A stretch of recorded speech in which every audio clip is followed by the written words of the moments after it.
podcast is a member of WGPRN, WildGamesProductions.com.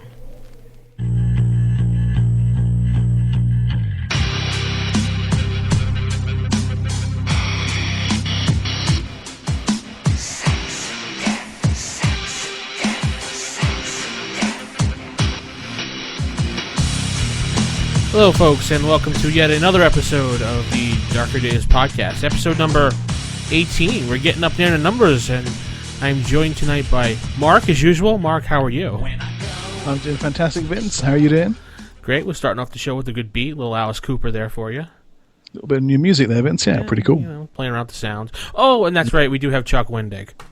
Greetings and salutations, you mad bastards. Welcome aboard, Chuck. Good to have you here. It's good to be back, gentlemen. Good to be back. Outstanding. Well, this is to be your third guest appearance that we've asked you to come on the show for. That's cute. Checks the mail. Yes. I don't know what the hell's wrong with you. You keep asking me back. That's a mistake on your part, I think. But hey. Well, you know, we'd like to torture you. I appreciate that. It's all, you know.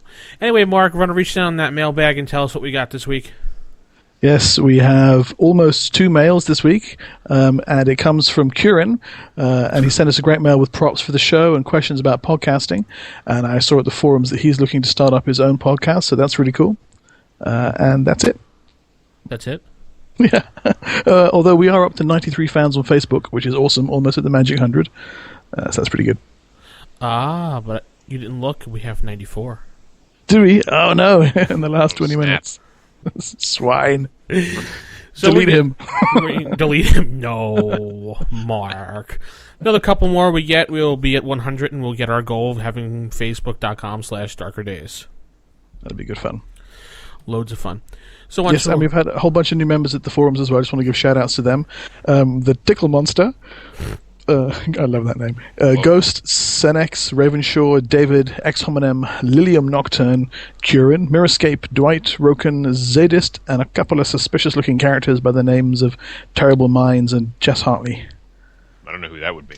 Keep an eye on them. Yeah, dodgy. Very questionable. Very questionable. Especially that Terrible Minds person. Yeah, get away from that. Just delete that person. Yeah, don't have him on the show. Jesus. No. Shh. Anyway, let's head over into the network news. WGPRN News. In depth. As you heard, the bumper said in depth, so Mark, get into it. Well, the guys over at Mirage Arcana have been busy. They're celebrating all things D&D this month, and they've had 2 new episodes out. Number 5 covers Ravenloft, fantastic setting, and horror gaming, so hooray for Ravenloft. And episode 6 covers Religion and the Forgotten Realms, really fantastic stuff. So give it a listen if you haven't already, and that can be found at miragearcana.podbean.com. Zorlak has released another episode of the Exalted podcast. You can check out episode 4 of that at exaltedpodcast.podbean.com. And we've been joined by yet another podcast on WGPRN. Last episode it was The Hidden Grid. This week it's the turn of A Swing and a Miss to get on board. Swing and a Miss covers all sorts of games and gaming-related topics, including some neat actual play examples. So let's give them a big WGPRN welcome and check out the show at swingandamiss.net. So that's like now 6 podcasts on the network. Well, 7 if you count those jerks over on the Darkling. Fantastic to see the network growing so fast. Really cool. Yeah, those jerks. Those jerks that interview Monty Cook and don't come back. Losers. Yeah, really. So we're growing, and if you want to get your podcast on the network and it doesn't suck, just give us an email and we'll consider it. We have a woman in charge of all that because just like real life, women are in charge. So you laugh, Chuck? You laugh, huh? No, that's good. I like that. It's true.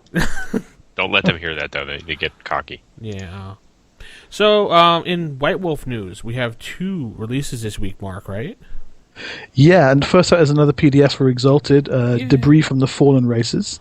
That's a collection of material that was cut from the Scroll of the Fallen Races. And that includes 5 martial arts styles for Dragon Kings, chaos pattern charms, and statistics for subterranean creatures. But there's also a new SAS adventure out for Vampire the Requiem, right, Vince? No. Oh, damn. Wow. Just negatory. Just negative.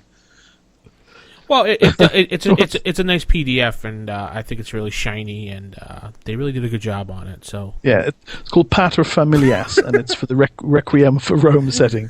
It looks pretty cool.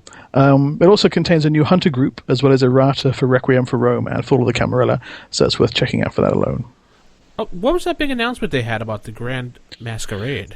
Grand Masquerade, yeah, big news from White Wolf this week. It's a Gala World of Darkness convention, which is being held in New Orleans from September the 23rd to the 26th at the Roosevelt Hotel. It's going to be a celebration of all things World of Darknessy, past and present, and also promises a glimpse of the World of Darkness's future. More teasing from the wolf. Sounds awesome, though. Yeah, it does sound awesome. But I looked at you going to go to that, Chuck? I want to. They should send me. From They your should. lips to Eddie Webb's ears. Ugh. Yeah, don't get that close to Eddie Webb's ears. That's all I'm saying. I Who guess knows what's in there? been there, done that. Right, we've all been there, haven't we? No, Haven't we? no. Not according to the pictures I've seen on the internet, my friends. They lie. Photoshop. Yeah. No, I'd like to go. It sounds awesome. But that probably would cost me money to go there. Yeah. And I'm a writer, so writer, come on. Yeah. Well, I was looking at your notes at first, Mark, and I thought that said World of Disney, and when I looked at it really quick. That's the future of the World of Darkness. You weren't supposed to leak it. Oh. Yeah, it's too late now. Mickey Mouse the Killing? I don't know. I would play that game, by the way. I just say that right now. Just letting us know, Yeah, yeah. good. Yeah. All right, well, whatever. So we'll get Chuck's whatever aside here, so let's move on to the secret frequency here. It's over the stairs.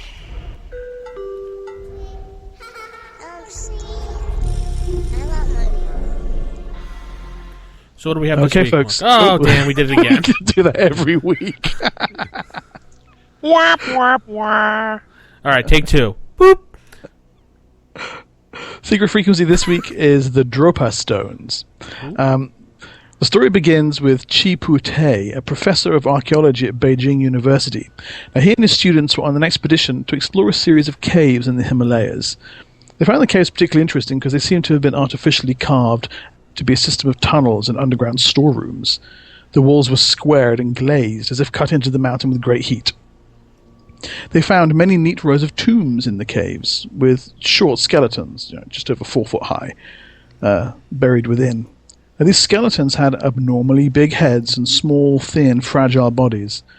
There were no epitaphs at the graves, but instead hundreds of 1 foot wide stone discs, the so-called Dropa Stones, with little holes in the center of each disc. On the walls were carved pictures of the rising sun, moon, stars, the land, mountains, and lines of pea-sized dots connecting the earth with the sky. Along with the discs, these cave drawings were determined to have been about 12,000 years old. Now, each stone disc was reportedly inscribed with 2 fine grooves spiraling from the edge to the hole in the disc's center. And when the discs were closely examined, each groove was found to consist of a series of tiny hieroglyphics of unknown pattern and origin. The rows of hieroglyphics were so small that a magnifying glass was needed to see them clearly. Many of the hieroglyphics had been worn away by erosion. And when deciphered, the symbols told the story of the crash landing of a Dropa spaceship and the killing of most of the survivors of the crash by the local people, a local tribe. One of the lines of the hieroglyphs reads, "The Dropas came down from the clouds in their aircraft. Our men, women, and children hid in the caves 10 times before sunrise. When at last they understood the sign language of the Dropas, they realized that the newcomers had peaceful intentions." Of course, by then it was too late. Another section expresses regret by a local tribe that the aliens' craft had crash-landed in such a remote and inaccessible mountain range, and that there had been no way for building a new one to enable the Dropas to return to their own planet. What's more, when these discs are placed on a special turntable, they vibrate or hum in an unusual rhythm as though an electric charge is passing through them. At some time, examinations reveal they've clearly been exposed to extraordinarily high voltages.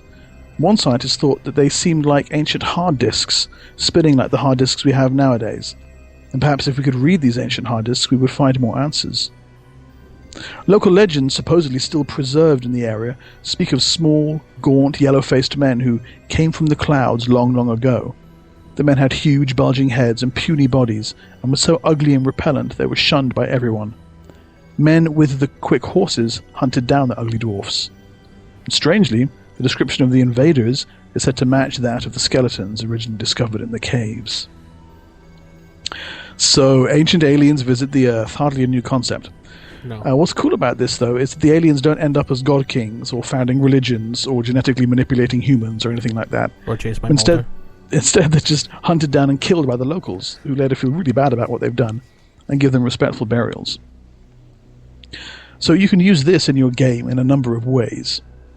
Now, the timing of the events, somewhere around 10,000 BC, ties into a number of Atlantis myths, which makes it a good source of ideas for Mage the Awakening, Vampire the Masquerade, and any other game that uses similar myths of a primordial civilization, a flood, and a fall.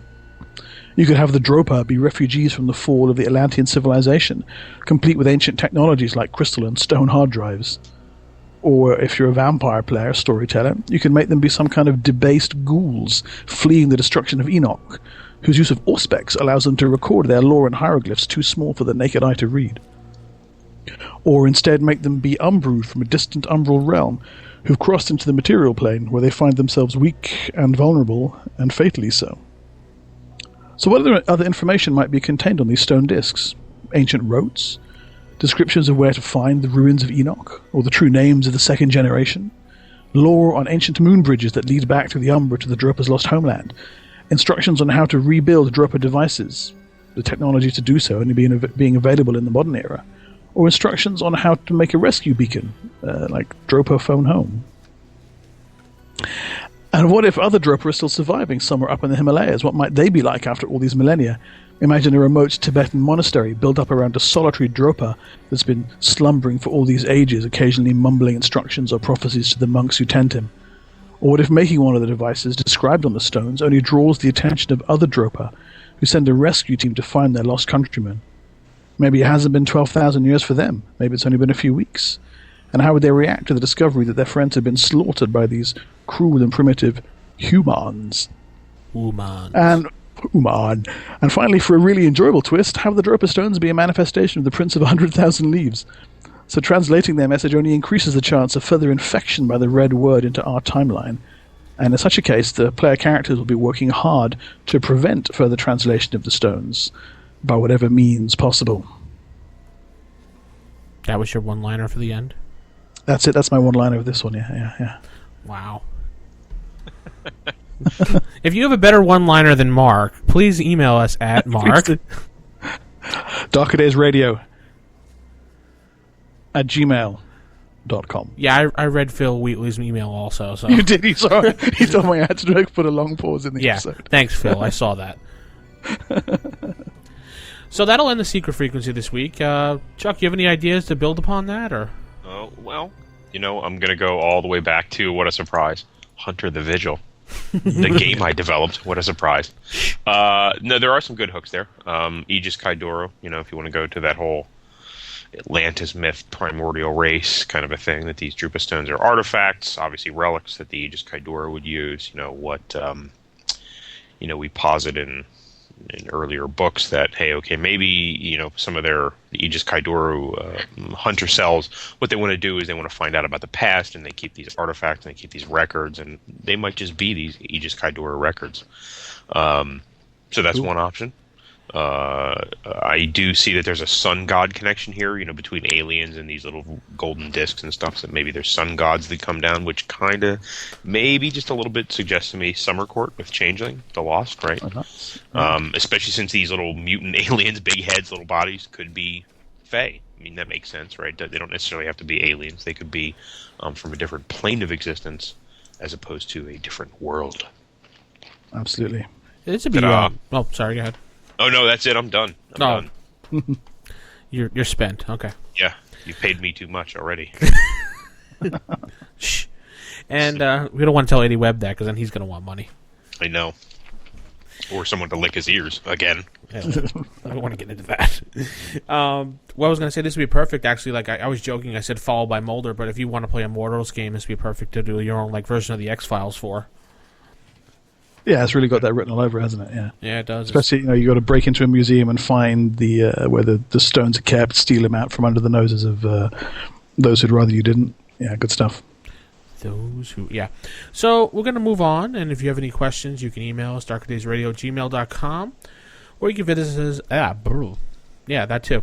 Visit us at the website, darkerdays.tk, wildgamesproductions.com is our forums, or join us on Facebook, and you can listen to past shows and all that jazz. So that'll bring us into our feature tonight, Mark. Madness. Yes, Madness, Malkavians and Malkovians. It's been requested a few times. We're finally getting around to it. A little feature here for you on incorporating and playing the much maligned vampire crazies in your games, be they Masquerade or Requiem.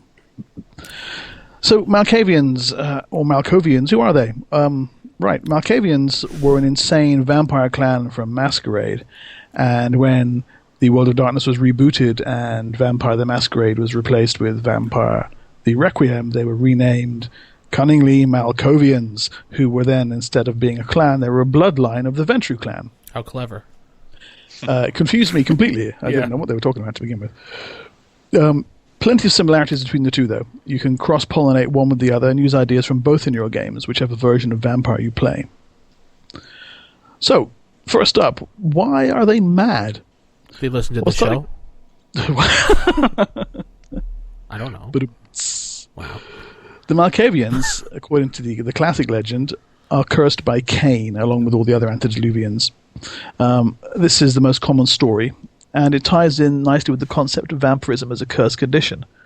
You could use this in Requiem, for example, as an alternate origin, have the clan be derived from a Ventru who was cursed by some powerful entity, or a mage, or really ancient vampire elder, a fae, something like that. Masquerade has some interesting alternate origins for the Malkavian condition, that the Malkavian progenitor was a fallen angel driven mad by the mundane world, or that he was connected to the fae and thus filled with ancient wild madness. One of the coolest, though, is the idea that the Malkavians have glimpsed reality in all its infinite complexity. They've ceased to filter out the world around them and can see the hidden possibilities inherent in the universe. Taking all this in at once, however, has driven them mad. Now, this is cool because it portrays vampirism as an exalted state, almost like a perverted version of the Mage's awakening. And for New World of Darkness games, it riffs nicely off the idea of the lie from Mage the Awakening. You could have Malkovians be descended from a vampire who was once a mage, whose awakening was destroyed and turned into madness by the embrace. And turning the tide the other way, you can also use Requiem's origin story in Masquerade. Requiem's Malkovians descend from the embrace of a mysterious lunatic in Broadmoor Asylum. The embrace infected the feeding vampire with his victim's insanity, which he's since passed on to his childer.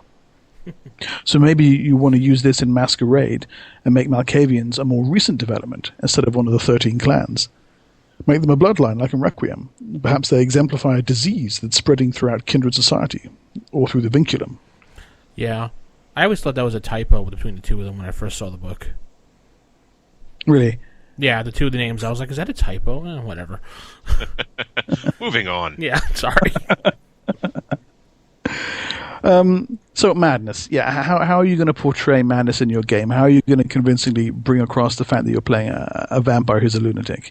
Well, every Malkavian needs a fish to slap his companions with, and that's really all there is to it. So get a fish, and away you go. That's not really cool. No. Yeah. You had to go there, didn't you? Yeah. No, okay. One line of inspiration you could take is by looking at examples of real-world madness. Malkavians and Malkovians both have derangements, so you could try researching a real-world version of these derangements and use it in play. Not the same as running around with a teddy bear or slapping people with a fish. Mental illness is unpleasant at best, so this is a good way to inject some of that distress into your character or NPC. You know what a really good way of it is? And I did this in one of my hunter games. Was one of my punters was going nuts. I kept handing them pieces of paper with things like, this person's looking at you, or this is what you hear. Or I had players write notes to him on purpose about certain things, and then they'd be like, I never said that. That's a good way to do it because it subverts reality a little bit and plays with expectation. That's nice. I like that. I figured High five. Woo! Okay. Yeah, another option is to take the angle of awakened insight, and this ties back to the alternate origin myth of Malkavians seeing the universe in all its infinite complexity. You could have your Malkavian come across as some kind of tripped-out guru or an obsessed magician. And, if you're going to take this angle, you don't need to limit yourself to canonical cosmology. Maybe the Malkavian in question has seen beyond that. You can devise your own cosmology and system of belief and play according to that. And maybe the more dissonant it is from the understood and accepted cosmology in the game, the better. It'll reinforce the fact that this guy is really coming from left field. You could portray the character's madness as some kind of religious belief. And again, related to the idea of awakened insight, you could take the Malkavian or Malkovians' perceptions of the universe and say they've given rise to religious conviction or religious fanaticism. The vampire might think he's seen the face of God or some other being, and now he tries to live in harmony with that vision. Maybe he thinks he gets visions and prophecies from a higher power and lives according to these and tries to get others to do the same. Finally, there's also the potential of pranking. Now, pranking was a feature of Malkavians and Masquerade, and it led to some unfortunate stereotypes. The idea was that Malkavians would go around playing elaborate and sometimes dangerous practical jokes on other people. But if you take a little bit away from that and look at the concept of pranking as a way to force awareness on others, you can tie it back into myths of trickster gods who would play tricks on people as a way to teach them valuable lessons. And if you want to use pranking with your Malkavian, try taking this approach. Devise tricks and pranks that will show those around you the wisdom that only you possess. Force them to confront their weaknesses or their pride or their failings, etc. Or just slap them with a fish. That always works too. Yeah. Okay, so let's look at some story hooks then. Some ways to take the Malkavian or Malkovian vampire and plug it right into your game to build a little story around it. Well, we mentioned the idea of a disease, a madness disease. This works really well if you have the Malkovians be a recent development. Rule that the disease has entered vampire society somehow and is spreading through things like blood bonds, through Samhain vinculum, Cainite rituals, and stuff like that. Have a player character become infected, and then they have to race to find a cure. And if no cure can be found, well, what do? Do you contain the disease? Do you kill the infected? Confine them to an asylum? Seal them up in a vault like the Cappadocians? Slap them with a fish? This is also good. Prophecies. Malkavian prophecies. Introduce those into your game. This works with the idea of Malkavians as having some kind of special insight or religious belief. You can have a cabal of them uttering prophecies that relate to the game or the larger plots that you're developing. Have someone try to silence them. They then go into hiding and have to be found, or the characters have to spirit them away to safety. And what about the source of their prophecies? What if these are coming from another more powerful vampire? What if he's manipulating this cabal of Malkavians through telepathic powers into spreading these prophecies? There's also the option of having a Malkavian or Malkovian serial killer. It's a riff on a classic concept, Hannibal Lecter as a vampire. But you can have a terrifying and brutal Malkavian stalking and killing other vampires, all their friends and allies. The player characters need to stop him. Maybe they need to get all Silence of the Lambs on him and talk to another Malkavian seeking his advice. They could, of course, then have trouble communicating with another mad vampire, which makes for all the more fun. And this ties into an idea of a Malkavian who knows something vital, but is too mad to communicate it. Either information on finding a serial killer or some other piece of lore or information or MacGuffin that you want to use in your game. This can be used in conjunction with a disease plot hook. Maybe a vampire who had crucial information has since become infected, and the player characters have to find a way to communicate with him and learn what he knows. This can allow you to use the Masquerade idea of the Malkavian Madness Network, which is a sort of telepathic underground network that all Malkavians could tap into. Some thought it was all that remained of their antediluvian progenitor, who had diffused himself into the minds of his offspring. Player characters might have to enter that mental landscape somehow. So movies like The Cell can be a great source of inspiration for this kind of game. And finally, let's look at a handful of concepts for Malkavian player characters or non-player characters, some of them inspired by some of the material we've suggested so far. Well, we've mentioned the Malkavian priest or oracle. You could have a character who is known, famous in vampire society, visited by everyone around for his wisdom and his insights and his prophecies. He could be solitary or part of a cult or cabal. You can have your player character be a member of such a group, but has now been exiled, or his group has been wiped out by those who want to suppress the cult's secrets, and your character is now on the run. We mentioned the idea of a murderer or a serial killer. Now, this makes for a great antagonist, but for a darker angle, you could have your character be such a figure, take inspiration from things like Dexter or American Psycho or Henry, Portrait of a Serial Killer. Kind of grim and nasty, but it might work for some games. There's the classic trope of the Malkavian asylum owner, a Malkavian who has an asylum to prey on the inmates. This works quite well with the Requiem Malkavian origin story, which starts off in Broadmoor Asylum. But what if the Malkavian in question runs an asylum for other vampires? So as opposed to being a place where the vampire is feeding on humans, you can have powerful vampires send their enemies here to be incarcerated. You can have a player character who is a former inmate or escapee. Finally, you could have a Malkavian hunter. His madness compels him to hunt other vampires. That's probably better as an antagonist, but it could be interesting trying to track down a hunter who knows vampires so well because he is one. But if you're in a crossover game, this could provide for good motivation for a vampire to work with non-vampires. And it's always particularly amusing if the Malkavian in question doesn't believe that he's a vampire himself.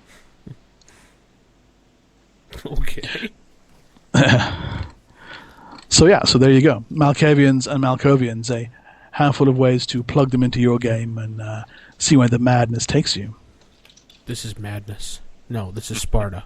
I was just waiting for that one. Anyway, I had a good example of one of the campaigns I was playing at the local con here that happens every couple of months, which Chuck's going to this year because I'm forcing him to. And so that's that gun at my temple. I was wondering what that was. Yeah, well, no, the guy who's running Vampire the Masquerade, and he had called Freak Show as his character. It was a Malkavian, and every time he showed up, he was floating in the middle of the air on an imaginary bus. And he kept saying, get on the bus, and we were like, yeah, you're nuts. Finally, one of the characters goes, I get on the bus and sit down. He's like, okay. And he's like, the character starts going, and he started moving forward, and we have no idea how he managed to do all this, but hey, your imagination is whatever it is. That was awesome. That's beautiful. It's a beautiful story. No, it doesn't top the story I said the last time with the munching on the babies and everything, but No, we haven't gotten to the baby eating yet. No. That's pretty hard to top, though. Yeah, I try, but The box of infinite babies, that's quite good. It's all downhill from here, by the way. After that, after the baby, munching, that's it. Never The gonna- show never can't really gonna ever get it. achieve No. that. Aha, if you're just tuning into this episode for the first time and no idea what we're talking about, too bad. No, I'm kidding. Refer back to an earlier episode with Chuck on it and Eddie. I believe it was episode number 13, right, Mark? Yes, the monstrous episode 13. That was a very fun episode. For the Storyteller, I believe that one was entitled. Yes, indeed. Okay, well, that's that, and that's everything. So let's move on to our final segment of the night before we get to our questions for Chuck and... World of Darkness 2.0. Yeah. Indeed. We got Night Horrors. I wonder who wrote that. I don't know what I know. Yeah. Bunch of jerks, probably. Damn those freelancers. Night Horrors, the Unbidden. Yeah, excellent. Yeah. I think it's a great book, don't you? I think it's good. So it's a source book for Mage, the Awakening, and the Night Horrors line. And it contains antagonists, threats, and horror-laced creepiness for your Mage game. And players of Mage the Ascension will also find plenty here that they can use, so don't touch that dial, and I will hit you with a little review right about now. You should have been real happy, Mark. It was great. This thing blew me away. It really did. Well, it starts off as you might expect. A few pages of intro fiction, which I didn't read, and an introduction that sets the tone really well.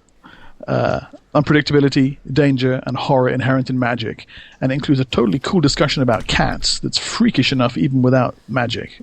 That just really weirded me out. The body of the book is in 5 parts, 5 different types of antagonists, lavish with details, hooks, backgrounds, the works. Sections are mages, characters and creatures, constructs and objects, conditions and infections, and places. Ooh. So, mages. That's exactly what it says on the tin, a collection of mages, of antagonist mages.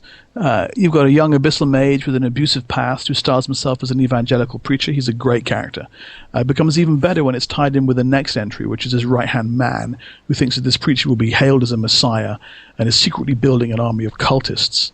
He's keeping them secret from the preacher boy, and he's also keeping secret the fact that he doesn't really believe any of the preacher's pronouncements either. He's just in it for the power. We've also got their cabal mates, light on stats, but with key abilities nicely called out. There's also been some cool crunch in this section, some new Celesti legacy attainments, suggestions on handling evangelism from a mechanical angle. Other than those, we've also got a serial rapist who's trying to ensure the survival of his magical bloodline, a ghostly mage, dead for 1,000 years, who dared to tangle with the Tremere liches and paid an awful price as a result.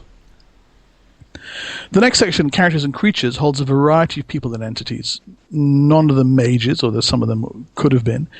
Some flesh, some spirit, all wanderers. Got an Atlantean sentinel spirit that's happy to serve modern mages but cursed to turn them on each other. There's the Fury, who is just awesome, a vengeful Ananke, who cannot correctly process information about the world around her, yet is unaware that she has this problem. So she can't really tell exactly what she's doing and just hones in on concentrations of fate and destiny. There's a Gnomon, a freakish construct that only wants to help mages understand magic, yet drives those that it helps insane instead. And if you kill it, it's just reborn in a secret room that exists outside of time. Awesome idea. This section also features the Lucid, an extended family of sleepwalker witch hunters, a couple of entries that detail the byblows of an awesome feud between a Nazi mage and his Soviet rival, a deeply creepy New Orleans voodoo priestess who eats magic, a messenger of fate who delivers prophecies of hardship to destroy the lives of those whom it deems unheroic, a traitorous familiar spirit, trio of sleeper acolytes whose exposure to vulgar magic has changed them into freakish skinless monsters, and a really neat type of spirit crow that feeds on soul stones, which I'm going to be using in my game right away. Next section, Constructs and Objects. Now, there's some truly imaginative work in this chapter. It takes some doing to make objects horrific, but the writers really nailed it on this one. It opens with a dismembered Atlantean war machine, like a tower made from body parts that's been broken into 50 pieces and hidden across the globe, and continues in a similar vein with a trio of wicked devices made by a mad clockmaker. It's kind of an outrageous combination of Hellraiser, Chucky, and the wardrobe from Narnia. That's an odd combination.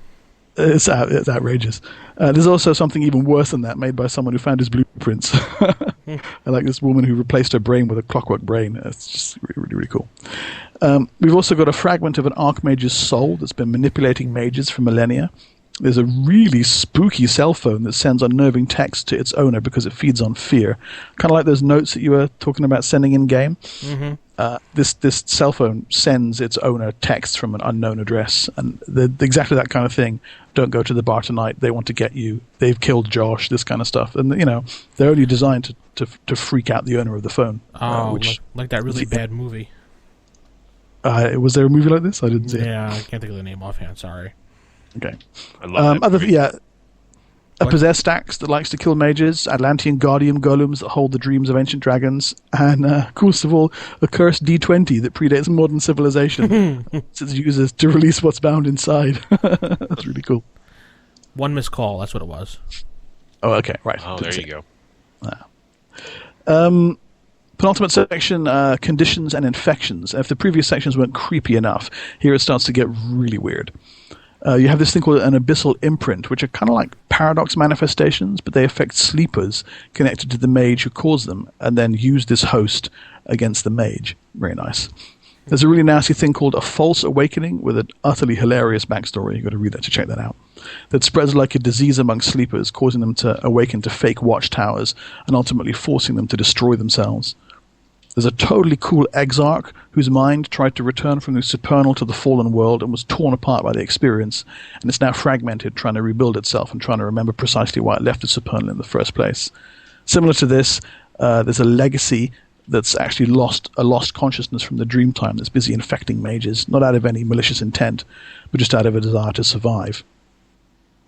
Now, with locations, the book wraps with a trio of locations that are utterly bizarre. Opens with an apartment complex whose occupants are linked together like a kind of magical computer and used to plumb the astral realms while they sleep. This is followed up by a ring of standing stones that lure people into their circle and then crush them to a pulp. And finally, there's a deeply strange town that's like a kind of dark reflection of 1950s America, with inhabitants who range from the obsessive to the murderous. Now, having read all those sections, the book's got one major flaw, and it's pretty impossible to work around. Simply put, there's too much awesome. How the hell am I supposed to use all of this stuff? When looking through it, I tried hard to think of elements that I really wouldn't like to use in game. Couldn't think of a single one. I haven't seen so many useful things all crammed into the same place in one time.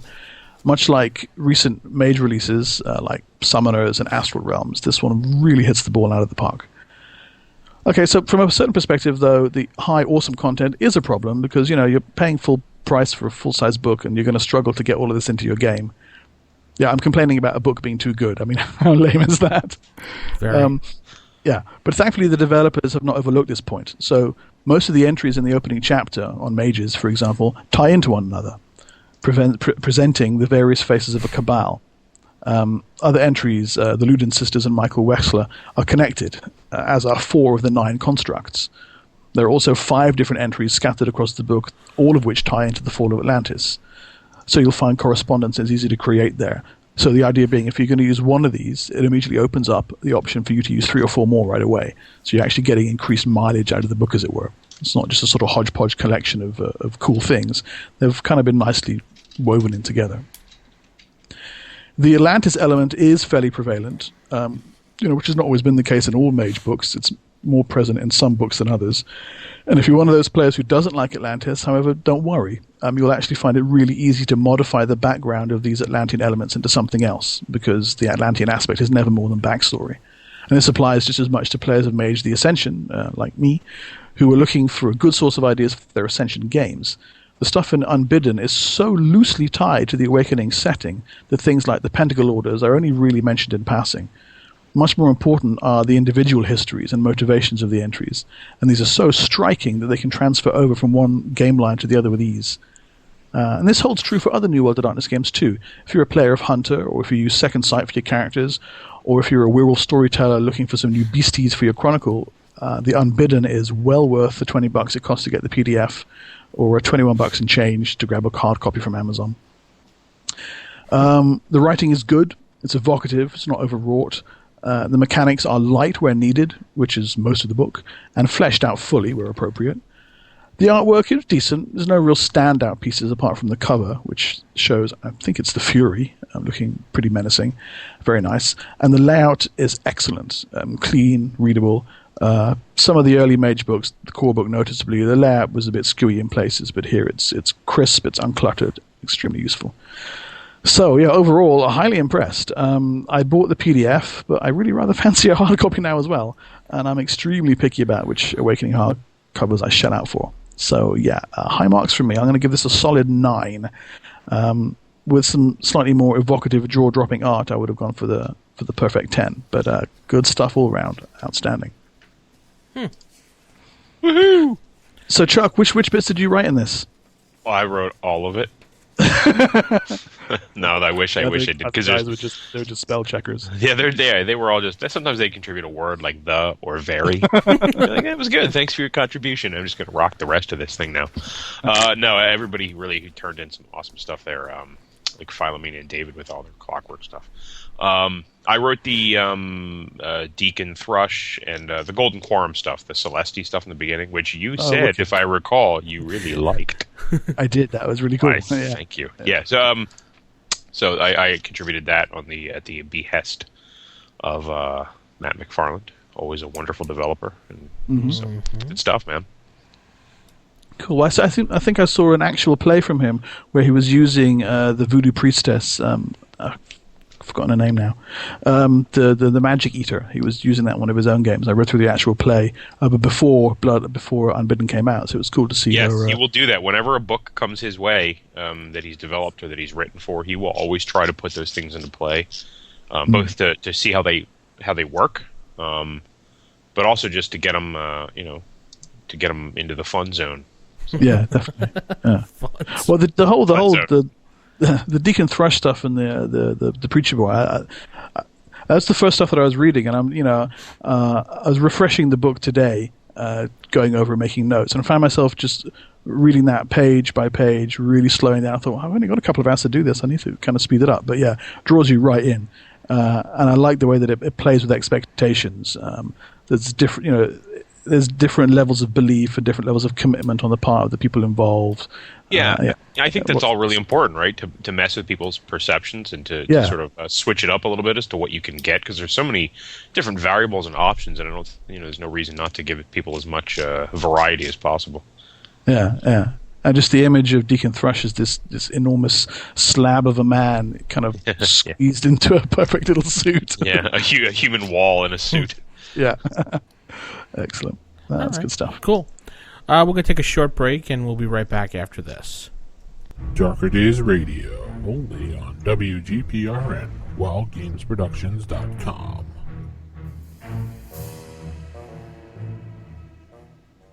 You are in a dark, cold dungeon. You see a wooden door in front of you. I open the door. The door is locked. Fine. Then I unlock the door. You have unlocked the door. Okay, now I open the door. The wooden door creaks open and there, standing in the hallway, is a goblin. Finally, something to fight. I fire an arrow at it. The goblin eats your arrow.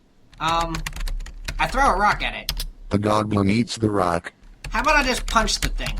The goblin bites your fist. You take 2 points of damage. Ow! I cast magic missile. The goblin cries out in pain and the body crumples to the floor. Loot the body. You discover a piece of parchment. Unraveling it, a voice emanates from it. For more things to throw at goblins, visit swingandamiss.net. Listen to our actual plays at swingandamiss.net. And now back to Darker Days Radio with your two hosts, Vince and Mark, only on WGPRN, WildGamesProductions.com. Okay, and we're back, folks. We're going to move into our last segment. That was fantastic. I loved it. I've heard in ages. Yeah. I like the nerdy voice. That's really good. So let's head into our questions tonight. First question is, Chuck, are you having a good time? A lovely time. I like the sandwiches you've given me and the big stack of money. I'm rolling around in the money right now. Do you hear it? It's the sound of my naked body on money. What are we talking about? Who are you people? Sorry, I just zoned out to that image. It's quite compelling. Yeah, okay. First question comes from Phobos69. Yeah. He wants to know, are you involved in any tabletop games currently? Sadly not. No, it's makes the baby Jesus cry, but no, I'm really not. Time has not been kind to me as of lately. I've been very busy. I mean, in a good way busy, but busy in the way that I don't have as much time to go game. So that's sad. That's true. You haven't gamed. Yeah. Yeah. So what was your favorite project to work on for White Wolf? Overall, like ever? Ever.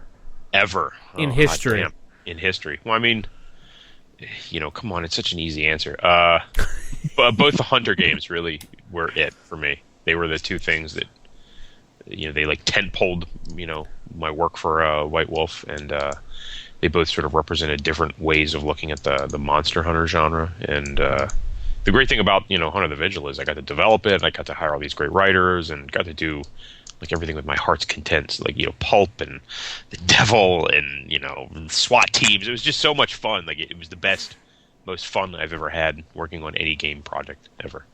So do you have any projects that you can talk about while you're on the air with us now, or is everything still hush-hush? Well, there's one that's hush-hush, but I'm going to talk a little bit about it anyway, because, what do I care? What are they going to do to me? What are they going to do to me for really? They might lick your ear. Yeah, I'm up in Pennsylvania. They're in Georgia. They don't even know where Pennsylvania is. They're all hillbillies down there. No, I really can't talk about much. There's one project that's coming up, and I suspect it's coming up soon. It's an alternative publishing product, i.e. a PDF with the man, the plan, the Eddie Webb. Uh-oh. And it is it's the craziest thing I've ever written for White Wolf. It's going to be the awesomest product White Wolf has ever put out. Best product ever. Seriously, it's cool. There will be no way it would change everything. This is definitely going to change the world as we know it. It changed my world. It's like Scientology. It blew my cranium apart. Just reading the book alone. Just writing it did that to me. So imagine what it's like for everyone else who gets to read it. Huh? Cool. Right. So any ideas on dates for that, or is that just soon? I'm going to call it within the next 2 months. I don't know that for sure, but I feel like that's true. And then, sometime soon, too, is Compacts and Conspiracies for Honor. Yeah, that's right. Yeah, you mentioned that the other time. Good stuff. He wants to know, for his final question, what is it like working for White Wolf? Or, is it cool? Does it suck? It sucks. They hit me a lot, and they they whip you, huh? They use a belt with a heavy buckle. Oh, man. A buckle that says something about Texas. I don't know. I never get a good look at it because it's always flying. You should just look in the mirror for the imprint. I should, but it's backwards, and I can't read things backwards. It confuses me. No, working for White Wolf has always been great. I've always enjoyed it. Those guys are pretty much nuts in the best way possible, as I'm sure you know, having dealt with people like Eddie and stuff like that. So it's great. They're a bunch of cool dudes. They have a really open mind about a lot of stuff. It's great. Cool. Okay, so we'll move on. Lost Heretic has a question, and I want to read this first one, Mark, before you go on with the next one. I figured you would. Go ahead. Because of the last time, what I did to the question, he puts, "Yo, Chuck." Do you That's work? It? Yeah. No. Yo, back. There we go. It was easy. Do you work any other cool stuff that isn't White Wolf? Like, for example, if Wizards of the Coast contacted you, or Green Ronin, would you work for them, or have you, or... If they're going to pay me, I will work for anybody. Even... Wow. Yeah, I will do it. No, I actually am working for another company at this point, producing a book for them. I think I'm allowed to mention at least that I'm working for them. If not, it's too late. The Alpha Omega game line, I think I'm going to be producing a supplement for them. Well, they should be knocking down your door after hearing this podcast, then. They'll with silenced weapons, they will execute me. Mark, go ahead. Yeah. Lost Heretic also says Hunter the Reckoning. He says it was an odd game in the Old World of Darkness because the art and novels and video games didn't necessarily reflect the written material well, according to him. With Hunter the Vigil, was there a push to make the art and other support materials evoke the mood the writers were creating? Yes, absolutely. Mike Cheney was on the art direction for Hunter the Vigil, and I put together the art notes for that book. And putting together the art notes is always a fun task because you basically, I don't know if anybody knows how this works or whatever when you're a developer, but you basically go through the draft as it's, the final draft, and you say, okay, this is so cool, it deserves art. And, if you're really, ballsy, you're just like, this is the kind of art I'd like to see with this. And it's, a dude kicking down a door and he's got bees coming out of his face or whatever it is. You kind of loosely describe, what might be cool. And then the fun game for me is then getting the book and seeing, or getting the proofs before the book and seeing, like, how those art notes translated into art. And someone like Mike Cheney or, Craig Grant down there, they're both top shelf art direction guys. So they really come out of the gate and make the stuff marry together with the content. So you wouldn't you put in the notes and then you wouldn't see it until the art appears in the proofs. You wouldn't come across your desk the picture. Oh God, no! As a freelance developer, no. If I actually worked down there, I probably would. Yeah. I would get periodic pieces of art, right? I might get like a JPEG here and there, but not the full compass of it. No. Cool. Okay. He also says in Old World of Darkness, Hunter the Reckoning had many critics among fans of other game lines. Now, how is this issue tackled for Hunter the Vigil? I'm guessing he's referring to how it ties in with other New World of Darkness game lines. Well, the first directive was that we are hunting down the critics of Hunter the Reckoning, and we are murdering them. So whenever if you find any, if you know a name, an address, an email, just slip it to me. We have a list. Door. I have a list, and I'm compiling a pogrom, and it'll all get taken care of. No, it's I mean, I don't even understand exactly the question. Yeah, we tried to very much marry it to the rest of the World of Darkness, but the thing about the NWAD, as it were, that it's very modular, it's very toolboxy, so it doesn't need to play together. Every piece can be an island, or every piece can be islands with causeways connecting them. I don't really know where that metaphor is going, but it can be as connected or as disconnected as you choose. Cool, interesting. We've got a bunch of questions here from Beckett, and I guess dipping into the bucket. Yeah, Vince and I will split. I'll take the first half. Vince, how's that? Sound fair? Sure. Why don't we skip right to that one question down there that's making me laugh hysterical as I'm reading it? Is Eddie Webb really a ghost? Yes, he's a ghost. It's like the Sixth Sense. We're just revealing this now, and this is a spoiler warning to anybody who's listening, but Eddie Webb is a ghost. So he has an automatic ghost writer for him, and it's not really Eddie Webb. Yeah, well, actually, he's the ghost writer. That's the joke. Everyone makes that joke to him. You're like, oh, you're a ghost writer, and you're a ghost. And then he cries and wails and thrashes his chains about. Go ahead with the first question, Mark. Okay. What's your favorite novel? Damn. So anything by Robert McCammon, probably either Swan Song or Boy's Life. Swan Song is about to be the best horror novel ever written. So if anybody's looking for the best horror novel ever written, that's it. Swan Song by Robert McCammon. McCammon, I've never read it. I'll have to check that out. So good. So good. So good. Okay. Secondly, he wants to know, has there been any consideration for allowing other game lines to learn hunter tactics? He reckons it seems logical out of game that it wouldn't be hard to do if said monster were working with hunters. You aware of anything along those lines? Swan Song by Robert McCammon.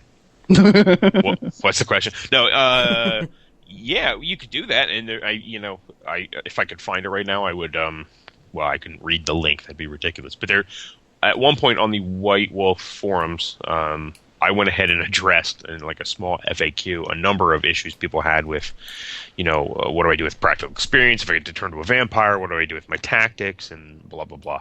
The basic bottom line is, all this stuff about templates and who can learn what and, all these restrictions.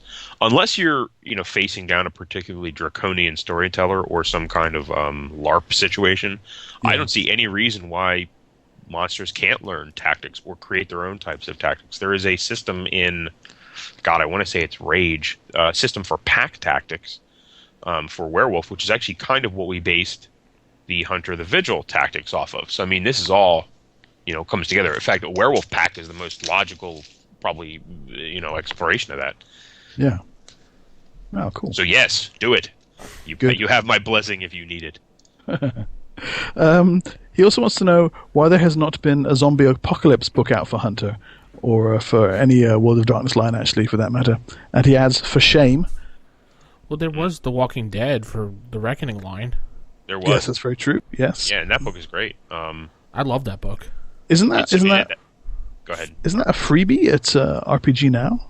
Drive Through RPG. I thought they had The Walking Dead. You get it as a freebie now, because if you I thought they did. Yeah. Not that I remember. I'll have to go look at that now. Yeah, that's a killer book. The fiction in that, which is pretty much 3/4 of the book, as per all the Reckoning, was just so tight. I think that's like a Greg Stoltze thing, and good stuff in there. Why hasn't there been a Zombie the Apocalypse game? There has, and he just missed it, and we're all holding it away from it. It's like Monkey in the Middle. We're just keeping the book away from him. It's a big joke. It'd be great. I would like to see it, but there's. Certainly zombies are hot, and it probably would sell crazy well. I'm just not sure what the angle would be yet. It's hard to get behind playing a zombie. As far as like, okay, we want to fight zombies. Well, there have been zombies in various World of Darkness supplements. Yeah, it's easy to do. They'll even get a mention, I think, in World of Darkness Mirrors coming up. But I can't wait for that. Yeah. Oh.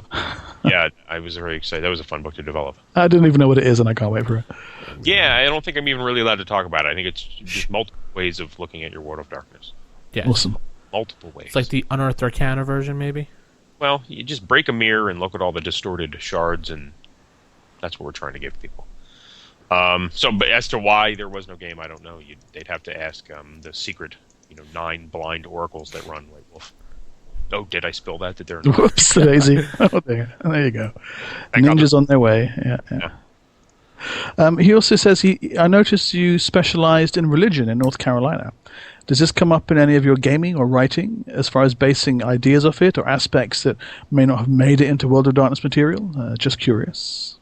Yeah, I mean, I always tackle each book in whatever way it needs to be done, but I bring those things that I know and love into it as much as possible. So that is, religion is great. Mythology is so good, right? I mean, it's just half the time you don't even need to make stuff up. You're just like, I'm just going to go read mythology and tweak some names. I'm just kidding. But no, I certainly, there's a lot of interesting mythic flavor. Changeling is very good for that. Mage is very good for that.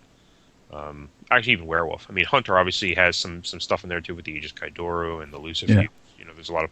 I mean, actually, Hunter probably has some of the greatest religious influence because you have the Long Night, you have the Malleus Maleficarum, the Devil Worshippers, the slightly Muslim flavored faction. So yeah, absolutely. Cool. Finally, before I hand the remainder over to Vince, he wants to know what you think about Vampire in the World of Darkness. New, classic, Dark Ages, aliens that say they're vampires, whatever. He just thinks that it seems to be the least written about by you. Is it something that you just you happen not to have been assigned it, or you're not so hot on that, or what's the story there? You mean like least contributed? Like that I did the least? Yeah, I think that's what he's saying. Yeah. Looks like it. Man, is that? I don't think that's true at all. I think that's just lying. Let me look at my. I have a look at bibliography here. Right. Let's look at Vampire the Requiem. 18 books that I've written for. Yeah, not too many. That's well. He expects at least 20. So I know, and I only worked on 14 World of Darkness books. 8 Forsaken books. Come on, 8. I worked on 18. It's the most out of all the game lines. I've written more for Requiem than for anything else. So there you go, Beckett. Your question has been smacked down, Beckett. Yeah, Beckett, I'm on to you, selling your lies. Yeah. No, I love Vampire the Requiem. Vampire the Requiem is. There was a Twitter discussion the other day, started, I believe, by Will Hindmarch, one of the previous developers of Requiem. And it sort of bounced back and forth to people as to, like, well, what's great about Requiem is everybody has a different favorite book, which proves that the game line did a lot for a lot of different people, as opposed to if everybody said, oh, my favorite book is Gangrel, Savage, and Macabre, which it should be because I wrote it, then that the rest of the line maybe just wasn't really as robust as it needed to be. But this, I feel like it was a really robust, diverse line, between the Rome books. Damnation City is crazy That's powerful. Fantastic. Yeah, so good. It got 2 Night Horrors books, the Ancient Mysteries and Ancient Bloodlines books, the Clan books. There's so much to do with Requiem.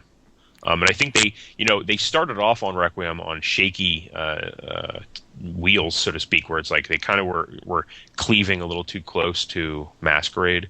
But then with the parade of supplements after that, they really broke it all down and changed up what you can do with Vampire. But still kept it Vampire. I thought Masquerade often sort of deviated from what vampires actually are. Like, oh, I'm a Malkavian and I have this weird, network of brains. And it's like, fish. I'm slapping each other with fishes in the world. So it's like, what does this have to do with vampires again? I mean, madness is there, but it goes so far outside of it to return to the Malkavian topic. It goes so far outside that realm of monsters who are dead who drink blood that it becomes almost absurd. Yeah, fun but absurd. Cool. Okay, Vince, you want to take it and run the last few of questions from the bucket?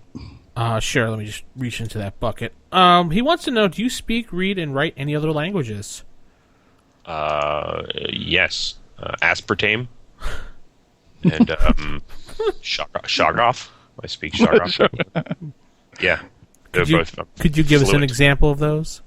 No. I would destroy you if I spoke those things in tandem. It would be world-ending, and I can't be responsible for that. In fact, you would probably get sued, let's be honest. True, yeah. No, I speak and write a little German, which of course has gotten me into trouble because sometimes I've written some German into these books and it's been wrong.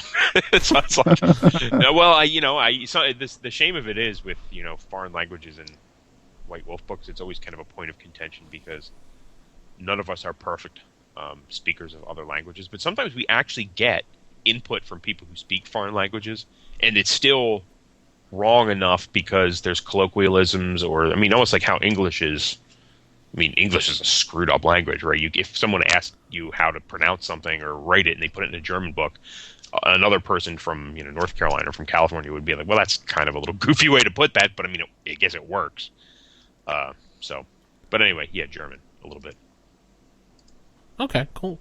I'm not like Wood Ingham, who speaks like I think 47 languages. I'm just making that. It's just way too smart for human beings. I like this question. If you could put a subliminal message in a book, For fun, not don't give away your secrets here, but what would it say? I'm I'm a 12-year-old, so I'd probably just put a picture of a penis. And just let that sort of lie that way. No, what the hell? I'd put my web address. Might as well get into some sort of cheesy advertising, like come to me on the web, subliminally. Visit Chuck on the web. That's right. Or like drink Slurm, Oh boy. Okay, moving along. What is your ideal world? I know it's kind of general, but healthcare reform. What does that mean? Ideal world, like an actual perfect world? I guess your perfect world. What would be the Chuck Wendig perfect world? I don't know if that means real life in the game. I have no idea. I don't know. Bacon, chocolate, and whiskey. Everything would be made of those things. I noticed that you do Twitter about bacon quite a bit, so there's nothing wrong with that, man. No. You do make a lot of dishes with bacon, though. So actually, believe it or not, I don't. I sound strange. I don't cook bacon all that often. It's once in a blue moon. Bacon's nice. But I do try, if I find bacon in an odd product like chocolate bar, I will try the bacon chocolate bar. Okay, and he also wants to know, was there anything in the Hunter line that White Wolf specifically that they wanted to avoid or not touch on, like Buffy the Vampire Slayer or Van Helsing? Well, we avoid pop culture properties in general, like other ones, because it's just not that valuable to try to retread thematic ground, and in some cases possibly legal ground. So no, not really. Believe it or not, Hunter the Vigil was a lot of everything at the wall. We saw an opportunity there that it was, as I'm fond of saying, it was like painting with shotguns. We saw an opportunity there to do a lot of different things in each book without being constrained to one mood or theme. So we tried to do that. Obviously, we tried not to get too silly with it, because that's not really all that valuable. Sweet. He also wants to know your favorite place, like a country or a park or a state, or favorite chair to sit in front of when you write or think about things. What do you do? Where do you go? My favorite place, in the whole wide world. Yeah. Doesn't have to be writing, or maybe just to go there to think, or just to visit, or. Well, okay, we'll do two, because that's like a bunch of different questions. Like to think, I will, if I'm in the shower or if I'm mowing the lawn. Those are like, anytime I can zone out is a good thinking time for me. But if I had to go to a place, I might go to Hawaii again, because that was, I didn't think I'd like Hawaii. I actually thought I was going to hate it, but it was I don't want to say life-changing. That's a little dramatic, but perspective changing. Yeah, you're from Pennsylvania. You're used to the snow and the mountains. Yeah. Yes. Damn it. That's all we get here. That's all we get is sadness. Gray and sadness. All right, Mark, you want to move on to the next bunch of questions? Yeah, from Kieran. He wants to know what you think of the Hunter video games. Have you played them? Seen them? I have. I've played them. I liked them. They were different, obviously, from the role-playing game. That's not a bad thing, though, by the way. I don't necessarily think that different media properties need to be of the exact same flavor. While I might have liked them to be, I actually thought the Hunter games were pretty fun. They were their own little creature and, reflected enough that I enjoyed the Easter eggs. Cool. And our last three come from Smiling Jack. He wants to know who is your favorite Hunter-like character in movies, or books, or video games. And he says you can feel free to combine the questions if you have one that is far and away the best. Who is my favorite Hunter-like character in movies and whatever? Man, that's a tough one, isn't it? Hunter-like characters. Obviously, you look at a movie like Van Helsing and you just feel sad. So it can't be something like that. That's just no good. What was wrong with that movie? Oh, that's a different question, different time. That's it. Yeah. What wasn't wrong with that movie is more. That would take a shorter amount of time. Well, I know it sounds strange, but I always like the movie Frailty. Ooh, yeah. For my Hunter feel. Both for Reckoning and for like a first-tier Vigil game, because it's like this dude seems like he's nuts, but he has the truth. He's like really like he's crazy, but he's not actually crazy, and that to me is like the emblematic hunter condition. Like you must feel crazy, and people must think you're crazy, but you know a deep and secret, horrifying truth about the world. Awesome, cool. What's your favorite hunter organization? First, which is the coolest, and second, which do you most identify with? Oh man, I most identify with the Union.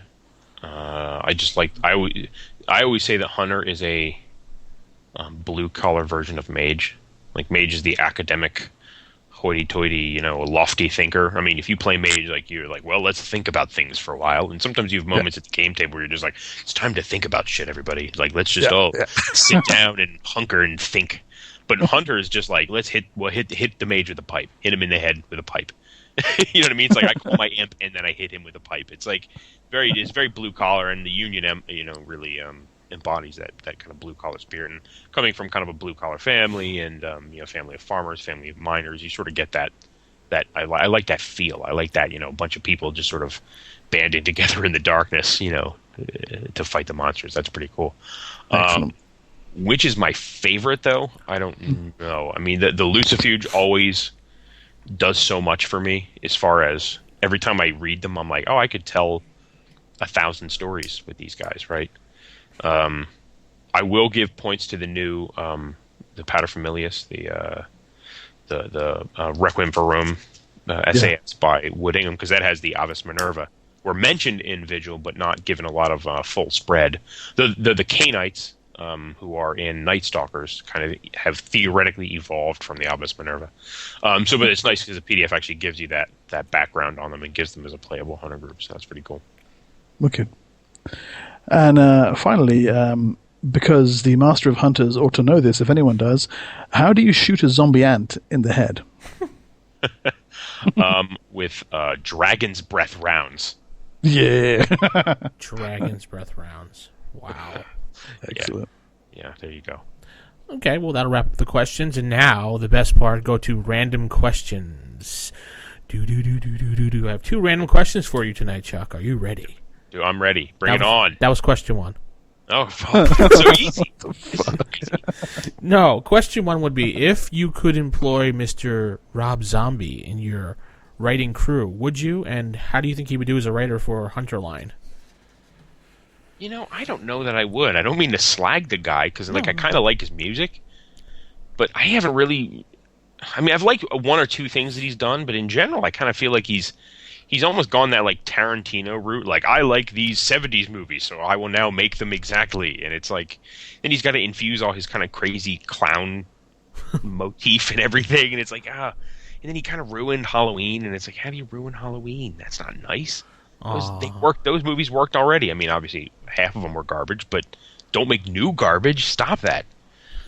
So I might not let him take Hunter, because it just feels like he just sort of like dick that up a little bit. I might give him something like Geist, though, because Geist has sort of a weird... There's like a low, colorful vibe to it, like kind of an over-the-top edge to some of those like dark, bleary, labyrinthine passages, and I think he could maybe handle that. I was just curious because he's stepping into the comic book industry now and writing Baron von Schock, so I wanted to see what you would think about. Well, thank God. And the last question is the one I asked for Mr. Eddie Webb, was, if you could be a porn star, what would be your name and why? Oh my God. I have used the porn name Misty Meadows in the past, or Misty Mountains. You could go either of those. If I was going to be a woman porn star, I mean, and since we're dreaming, I might as well be a female porn star, because, come on, guy porn stars don't get paid anything, from what I understand. Misty Mountains. There you go. Interesting. Cool. Or Buck Hunter. That way I can get a Hunter plug in there and also be a porn star. See? Wow. Nice. Sly marketing. Yeah. What did Eddie say? I missed that one. I don't remember what he said.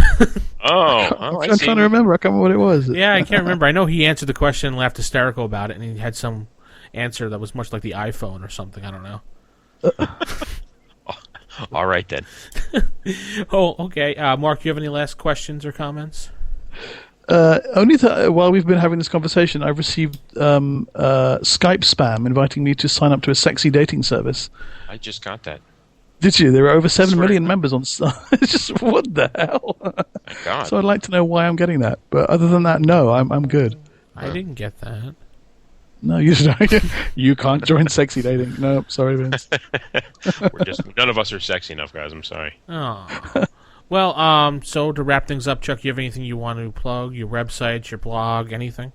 The website and the blog are together as one, like Voltron. So yeah, www.terribleminds.com, TerribleMinds.com. I did a whole revamp of that site, so you should come and look at it and throw things at it. And how's painting with shotguns going? What's that? Painting with shotguns. That's like a part of the blog, and I do it weekly, but it's good, fine. I do work updates there and talk about all the different kinds of nonsense I'm working on. Nonsense. Yes, much nonsense. And how could someone get in contact with you other than going to the blog? Do you have a public email address, or just go straight to the blog and click contact? The blog now actually has an official contact page, which it did not do before, so that is probably your most forthright way of finding me without me having to read off a complicated email address and you having to spell my last name, which no one can do. So no one can spell your last name? No, it's always Wing Ding and Wang Dang, Wango Dang, Wedding. It's an abortion of a name that people try to spell. The government will never find me. If I ever want to screw up my taxes and just be like, screw you taxes, they will never find me because they'll track down Chaz Wang Dang, and they'll never find that guy, and I'll just be living where I've always lived, just giving them the finger from the window. There probably is a Chaz Wang Dang who will just be like, "Curse you!" You do know the IRS is listening to this, right? Well, but they still won't get it right. It doesn't matter. Well, Big Brother White Wolf is so. Well, yeah, they have to make sure we stay in line. Oh, did I say that, Mark? No. Okay. All right. Well, that's going to wrap things up for this week. And that'll be put a lid on the coffin and nail it in for episode number 18 for the Darker Days podcast. Darker Days. What? Have a good week, folks.